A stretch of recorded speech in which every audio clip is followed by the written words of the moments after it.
Who's actually going to get the most out of this focal Vestia No4 Floorstanding speaker and RX-A2 ABL AV receiver bundle?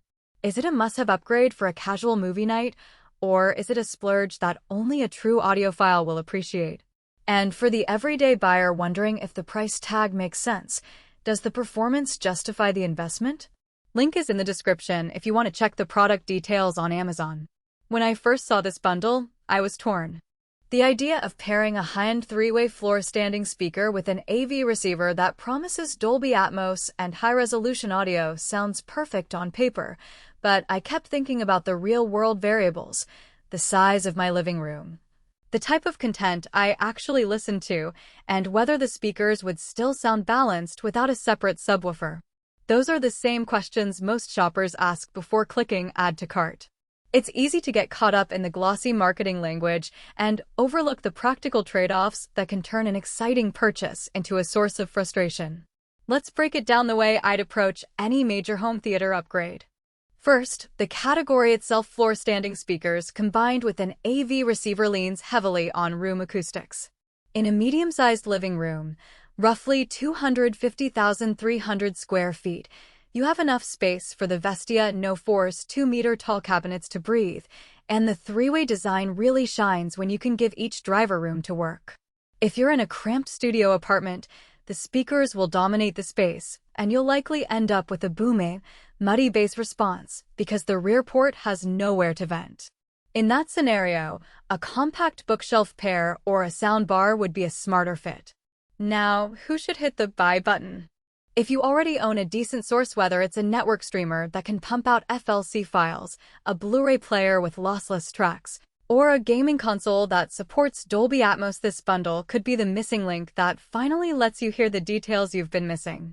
I've set up the Vestia No4 speakers in a dedicated home theater room, and the mid-range clarity is something you notice instantly when watching a dialogue-heavy film like The Social Network.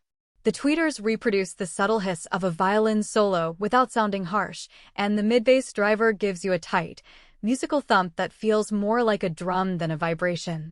Pair that with the RX-A2 ABL's high-soul-rate amplifier, and you get a clean, immediate power delivery that doesn't lag when you switch from a quiet piano piece to an explosive action sequence.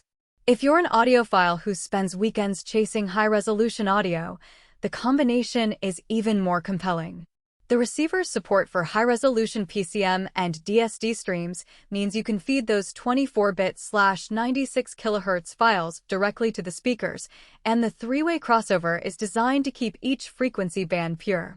In my tests, a live jazz recording from the 60s revealed a spatial depth you rarely get from a typical bookshelf setup. The instruments sit in distinct places across the soundstage, and the ambience of the room is captured almost like a live venue.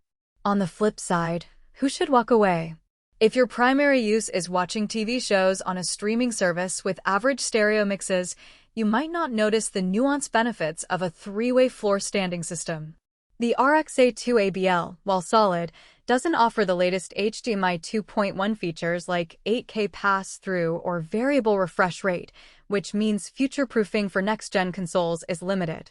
Also, if you're on a tighter budget, the bundle's price can feel steep, especially when you factor in the potential need for a dedicated subwoofer to get truly deep bass for blockbuster movies.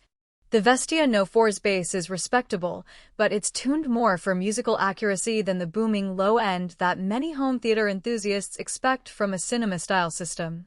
Let's talk about practical strengths that matter after the box is opened. The three-way architecture of the Vestia No4 means you get a dedicated driver for lows, mids, and highs, which reduces the internal competition you see in many two-way designs. In everyday use, that translates to a cleaner separation when you have multiple sound sources playing, say, a background soundtrack while a dialogue track is on. The black finish, while sleek, also helps hide fingerprints and dust, a small but appreciated detail when you're dealing with large cabinet surfaces.